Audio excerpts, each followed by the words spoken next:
ബോംബിട്ട് മാരക ആക്രമണം നടത്തി ഇസ്രായേൽ. ഹിസ്ബുള്ളയുടെ റദ്വാൻ മേധാവി കൊല്ലപ്പെട്ടതായി തന്നെ ഇവിടെ റിപ്പോർട്ട് സൂചിപ്പിക്കുകയാണ്.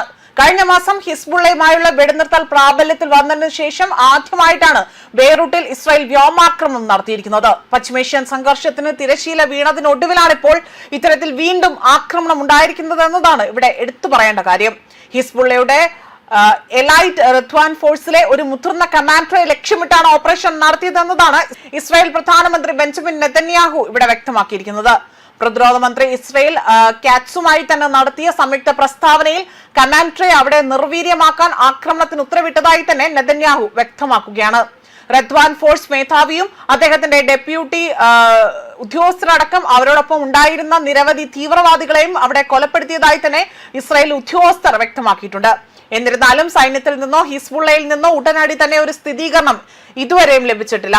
ബെയ്റൂട്ടിലെ ഇസ്രായേലി ആക്രമണങ്ങൾ നിർത്തിവെച്ച് US മധ്യസ്ഥതയിലുള്ള വെടിനിർത്തലിന് ശേഷമുള്ള ശക്തമായ ഏറ്റവും വർധനവേറിയ ഒരു ആക്രമണം തന്നെയാണ് ഇതിനെ സൂചിപ്പിക്കുന്നത്. അതേപോലെ തന്നെ പശ്ചിമേഷ്യയിൽ സമാധാനം സ്ഥാപിക്കുന്നതിനായി തന്നെ ബെയ്റൂട്ട് ആക്രമണങ്ങൾ താൽക്കാലികമായി തന്നെ നിർത്തിവെക്കണമെന്നും ഇറാൻ ഇവിടെ ആവശ്യപ്പെടുകയാണ് ചെയ്തിരിക്കുന്നത്. അമേരിക്കയും ഇറാനും ചർച്ചകളിൽ പുരോഗതിയിലേക്ക് നീങ്ങുന്നുണ്ട് എന്നതും ആ ഒരു സമയത്തേക്കാണ് ഇപ്പോൾ പുതിയൊരു ആക്രമണം ഇവിടെ ഉണ്ടായിരിക്കുന്നത്. തെക്കൻ ലെബനനിലെ ഇസ്രായേൽ സൈനികർക്ക് നേരെ ഹിസ്ബുള്ള സ്ഫോടക വസ്തുക്കളും ഡ്രോണുകളും റോക്കറ്റുകളും പ്രയോഗിച്ചതായും 2 സൈനികർക്ക് പരിക്കേറ്റതായും ഇസ്രായേൽ പ്രതിരോധ സേന അറിയിച്ചിരിക്കുകയാണ്.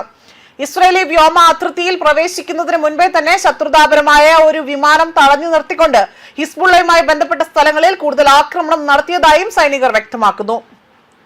അതേപോലെ തന്നെ സിവിലിയൻ മരണങ്ങൾക്ക് മറുപടിയായി തന്നെ നിരവധി ഇസ്രായേലി സ്ഥാപനങ്ങൾ ലക്ഷ്യമിട്ടതായി തന്നെ ഹിസ്ബുള്ള വ്യക്തമാക്കുകയാണ്.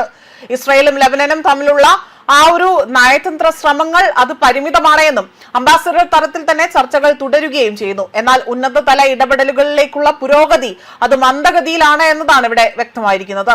മുതിർന്ന തലത്തിലുള്ള ഏതെങ്കിലും മീറ്റിംഗുകൾ അത് പ്രതീക്ഷിക്കുന്നതായും എന്നാൽ ലെബനോൻ പ്രധാനമന്ത്രി ഇവിടെ വ്യക്തമായ ചില സൂചനകൾ നൽകുകയും ചെയ്യുന്നുണ്ട്. വെടിനിർത്തൽ സ്ഥിരതപ്പെടുത്തുക എന്നത് ഭാവി ചർച്ചയ്ക്ക് അടിത്തറയാകുമെന്നും ഇവിടെ അദ്ദേഹം എടുത്തു പറഞ്ഞു.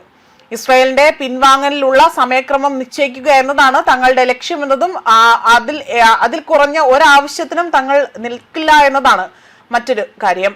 അതേസമയം ആയുധങ്ങൾ സംസ്ഥാന നിയന്ത്രണത്തിലാക്കാനുള്ള പദ്ധതികളും ഇവിടെ ചൂണ്ടിക്കാണിച്ചുകൊണ്ട് മാത്രമല്ല നെതന്യാഹുവുമായുള്ള കൂടിക്കാഴ്ചയ്ക്ക് സാഹചര്യം ഇതുവരെ ശരിയായിട്ടില്ല എന്നതാണ് ലെബനോൻ പ്രസിഡന്റ് ഇവിടെ വ്യക്തമാക്കിയിരിക്കുന്നത്.